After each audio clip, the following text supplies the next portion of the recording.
சமையல். இன்றைக்கி நம்ம சேனலில் வந்து பலாப்பழ அல்வா எப்படி செய்கிறதுங்கிறத பார்க்குறோம்.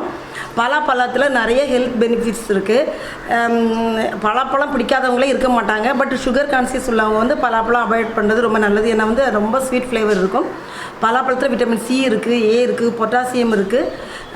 இதில் வந்து டயட்ரி ஃபைபர் நிறையா இருக்குது. ஸோ வந்து பலாப்பழம் வந்து நம்மளுக்கு வந்து கான்ஸ்டிபேஷன் ப்ராப்ளம் உள்ளவங்க, டைஜஷன் ப்ராப்ளம் உள்ளவங்களாம் இதை எடுத்துக்கிறது ரொம்ப நல்லது.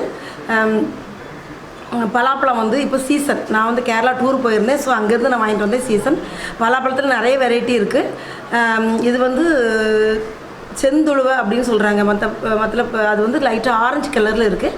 லைட்டாக ஃபேடான கலர், லைட் எல்லோயிஷ் கலரும் இருக்கும். எல்லாமே ஒரே ஃப்ளேவர் தான் இருக்கும். பலாப்பழத்துடைய சொலை, கொட்டை எல்லாமே நிறையா சத்து நிறைந்தது.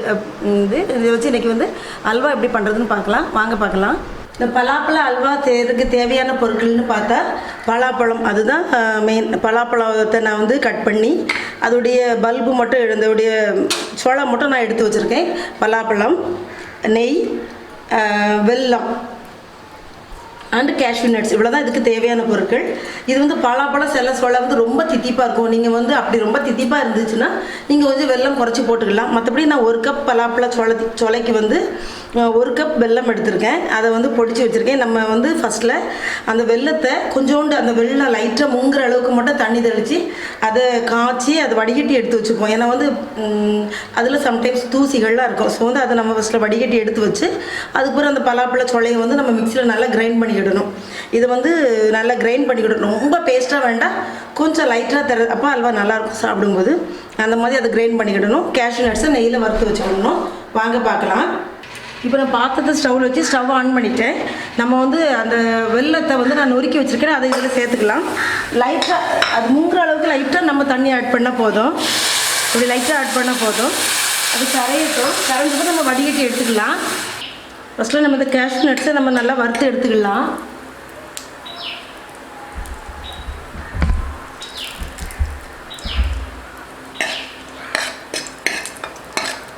லைட்டாக வறுத்து எடுத்துக்கலாம். அது வறுபட்டுச்சு.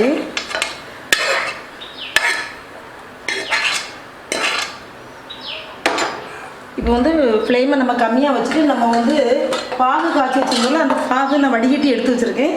இந்த பாகை வந்து நம்ம இதோட சேர்த்துக்கலாம். வடிகட்டி இதோட சேர்த்துக்கலாம்.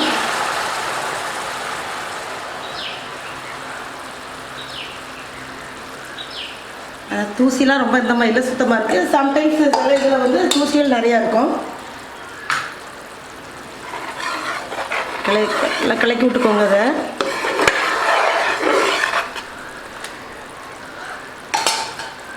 இப்போ வந்து நான் வந்து அந்த பல்பை அரைச்ச அந்த பலாப்பழத்தை வந்து நான் அரைச்சி எடுத்துகிட்டு வந்திருக்கேன். அதோடைய அந்த இதை வந்து நம்ம உள்ளே ஆட் பண்ணிக்கலாம்.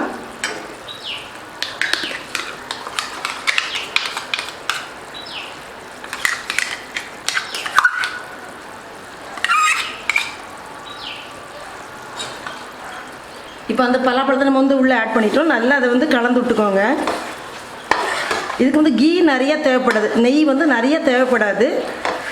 ஓரளவுக்கு கம்மியாக. மற்றபடி அல்வாங்கும்போது நிறைய கீ தேவைப்படும். அந்த மாதிரி இது தேவைப்படாது.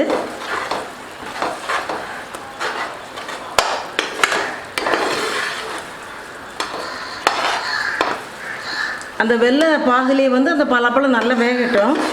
இப்போ ஒரு 5 மினிட்ஸ் ஆகிடுச்சு. நம்மளுக்கு கொஞ்சம் அது வந்து திக்காக ஆகிருக்கு பாருங்கள், இந்த மாதிரி. அப்போ வந்து நம்ம வந்து இதில் வந்து ஒரு 2 டேபிள் ஸ்பூன் அளவுக்கு கீ ஊற்றிப்போம். நம்ம 2 ஸ்பூன் ஊற்றிக்குவாங்க. அப்புறம் தேவையான நம்ம ஊற்றி விட்டு நம்ம கிளறிக்கலாம். இப்போ நல்லா கிளறி விடுங்க. லைட்டாக மூடி வச்சு அப்பப்போ இது திருப்பியும் ஒரு 5 மினிட்ஸ் நம்ம கிளறி விடுவோம். இது வந்து அந்த சட்டியில் ஒட்டாமல் நம்மளுக்கு அப்படியே நல்லா சுருண்டு வரும்போது அதுக்கு பக்குவம் சரி அப்படின்னு சொல்லி நம்ம ஆஃப் பண்ணிடலாம். அது வரையும் நம்ம வெயிட் பண்ணுவோம். லைட்டாக அடி பிடிக்கிற மாதிரி இருந்துச்சுன்னா லைட்டாக நீங்கள் வந்து கீ ஆட் பண்ணிக்கோங்க. இப்போ திருப்பி ஒரு 5 மினிட்ஸ் ஆகிருக்கு. இது வந்து 10 மினிட்ஸ் தான் ஆகும். ரொம்ப ஈஸியாக பண்ணுறது தான். பாருங்கள், இப்போ நல்லா சுருண்டு வந்துட்டு பாருங்கள். நீங்கள் இதை ஆஃப் பண்ணி ஒரு 5 மினிட்ஸ் கழிச்சு அது வந்து நல்லா திக்காயிரும். இந்த இதில் வந்து நம்ம அதை மூடிடலாம், ஆஃப் பண்ணிடலாம். ஏன்னா ஆடின பிறகு அது வந்து நல்ல ஒரு இதோட கெட்டியாயிரும். இப்போ வந்து நம்ம அந்த நெய்யில் வறுத்து வச்சுருக்க அந்த முந்திரியை ஆட் பண்ணிக்கலாம். நான் வந்து இதில் வந்து ஏலக்காய் எதுவுமே ஆட் பண்ணலை. ஏன்னா வந்து அந்த பலாப்பழத்தோட ரியல் ஃப்ளேவர் வந்து மாறிடும். நம்ம ஏலக்காய்னா அந்த ஏலக்காவுடைய ஸ்மெல் தான் நம்மளுக்கு நிறையா இருக்கும். ரியலாக அந்த பலாப்பழத்தோட ஸ்மெல் நமக்கு கிடைக்காது. ஸோ வந்து நான் வந்து ஏலக்காயெலாம் ஆட் பண்ணலை. உங்களுக்கு தேவைன்னா நீங்கள் வேணால் ஆட் பண்ணிக்கலாம். இப்போ ஆஃப் பண்ணிடலாம். நான் பவுலுக்கு எடுத்துகிட்டு காணிக்கிறேன். இப்பொழுது சுவையான பலாப்பழ அல்வா ரெடி ஆயிடுச்சு. இதை கண்டிப்பாக உங்கள் வீட்டில் நீங்கள் ட்ரை பண்ணி பாருங்கள். வீடியோ பிடிச்சிருந்தால் லைக் பண்ணுங்கள், ஷேர் பண்ணுங்கள், சப்ஸ்கிரைப் பண்ணுங்கள். இந்த பலாப்பழ அல்வா ரொம்ப டேஸ்ட்டாக இருக்குது. ஏன்னா இதில் வந்து கீ நிறைய நான் ஆட் பண்ணல. 2 டேபிள் ஸ்பூன் தான் நான் கீ ஆட் பண்ணியிருக்கேன். ஸோ வந்து எல்லோரும் தாராளமாக இந்த பழ அல்வா செய்து சாப்பிட்லாம். குழந்தைங்களுக்கு ரொம்ப பிடிக்கும். ஏதாவது ஃபங்க்ஷன் பார்ட்டி அந்த மாதிரினா டிஃப்ரெண்ட்டாக ஒரு இப்போ சீசன்லாம் கிடைக்குது. ஸோ டிஃப்ரெண்ட்டாக நீங்கள் பண்ணி கொடுங்க. அடுத்து ஒரு வீடியோட உங்களை சந்திக்கிறேன். அன்டில் தென் உங்கள் ஜெயா ஜஸ்டின்.